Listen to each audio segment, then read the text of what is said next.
আমরা এখন San Antonio river ওয়াকে আছি, খুব সুন্দর।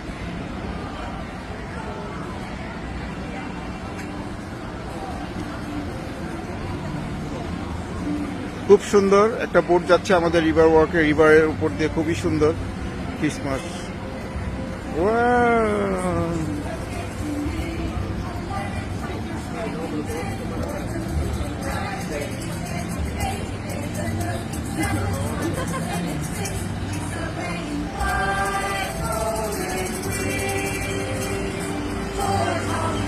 খুবই সুন্দর একটা বোট আমাদের পাশ দিয়ে যাচ্ছে, খুবই সুন্দর, খুবই বিউটিফুল। ক্রিসমাস উপলক্ষে এটা সাজানো হয়েছে, খুবই সুন্দর।